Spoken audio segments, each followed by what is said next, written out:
Otoritas Jasa Keuangan telah memanggil operator ojek online untuk mempercepat proses restrukturisasi kredit bagi pengemudi ojol. Operator ojol diminta untuk mendata mitra pengemudi ojol yang terdampak COVID-19. Dalam rapat kerja virtual bersama Komisi 11 DPR, OJK mengungkap sudah memanggil Grab dan Gojek. Komunikasi dengan pihak operator ojol merupakan tindak lanjut kebijakan stimulus dampak COVID-19. Sektor informal dan pengemudi ojek dan taksi daring masuk kriteria dan mendapat keringanan penundaan pembayaran kredit di bank ataupun perusahaan pembiayaan dalam jangka waktu 1 tahun. Pembatasan sosial berskala besar benar-benar membatasi ruang gerak ojek online demi memutus rantai penyebaran COVID-19. Sudah ada jurnalis Kompas TV, Diana Valencia dan juru kamera Gunadi ada di kawasan Stasiun Palmerah, Jakarta Pusat. Diana, sejauh mana sebenarnya dampak PSBB ini akan dirasakan pengemudi ojek online? Ya benar sekali Pak Skalis, memang per 10 April 2020 mendatang atau sekitar 2 hari lagi pembatasan sosial berskala besar ataupun PSBB akan diberlakukan di wilayah DKI Jakarta. Nah, apabila kita bersandar pada pedoman PSBB Kementerian Kesehatan nomor 9 tahun 2020, ada 6 poin yang diatur di sana, salah satunya soal perusahaan komersial dan swasta. Tertulis dengan jelas bahwa layanan ekspedisi barang termasuk sarana angkutan roda 2 berbasis aplikasi dengan batasan ataupun dibatasi hanya untuk mengangkut barang saja dan tidak untuk penumpang. Sehingga apabila dapat disimpulkan per 10 April nanti, ojek online ini tidak bisa mengangkut penumpang, hanya mengangkut barang berupa makanan dan minuman saja. Nah, tadi kami sempat menanyakan soal kebijakan hal ini kepada sejumlah ojek online.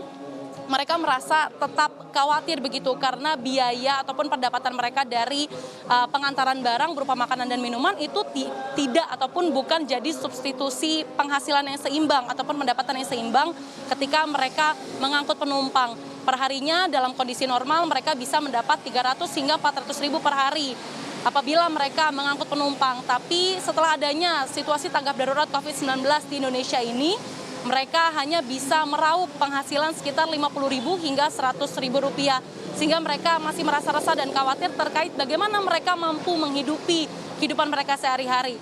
Namun Pak Skalis, perlu diketahui tidak hanya soal biaya sehari-hari yang mereka khawatirkan, tetapi juga ada soal cicilan kredit kendaraan mereka. Sejatinya memang pemerintah sudah mengeluarkan stimulus perekonomian nasional sebagai kebijakan kontrasiklus untuk menghadapi pandemi COVID-19 di Indonesia ini, yakni dengan mengeluarkan program restrukturisasi kredit begitu untuk sektor informal dan para UMKM yang terdampak.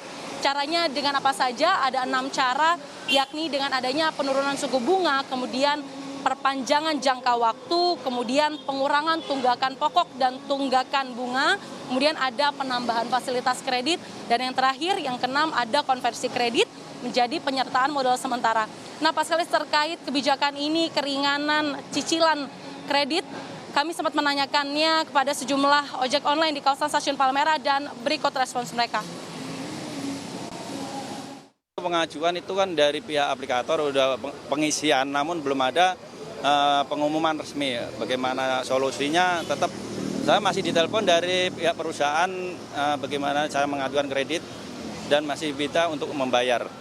Ternyata begitu kita koordinasi dengan leasing, lah itu kan hanya baru imbauan dari presiden, belum ada keputusan yang resmi. Nah, mereka berpatokannya seperti itu. Jadi kita tetap harus membayar. Sedangkan kita untuk sehari 50, Pak, 50.000 aja.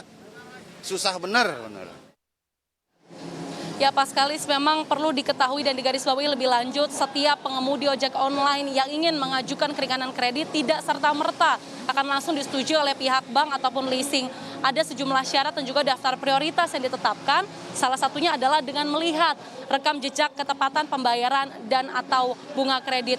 Dan untuk masalah pengaplikasian PSBB di wilayah DKI Jakarta, salah satunya terhadap dampak ojek online sendiri, kami sebenarnya masih menanti secara lebih rinci peraturan dari Gubernur DKI Jakarta Anies Baswedan. Karena apabila kita melihat ataupun mendengar informasi dari konferensi pers yang dilakukan oleh Gubernur DKI Jakarta di Balai Kota semalam, belum ada peraturan rinci, entah itu terkait sanksi ataupun bantuan yang akan diberikan kepada pihak ojek online terkait diberlakukannya PSBB nanti 10 April mendatang. Dan apabila kita berbicara soal imbauan dari penyedia jasa layanan ataupun penyedia jasa ojek daring ini, belum ada imbauan langsung dari pihak penyedia jasa kepada mitra mereka yakni para pengemudi ojek online ini terkait boleh ataupun tidaknya untuk mengangkut penumpang terkait adanya PSBB yang akan diberlakukan sekitar 2 hari mendatang. Paskalis. Melaporkan langsung dari kawasan Palmerah, Jakarta, Diana Valencia. Terima kasih.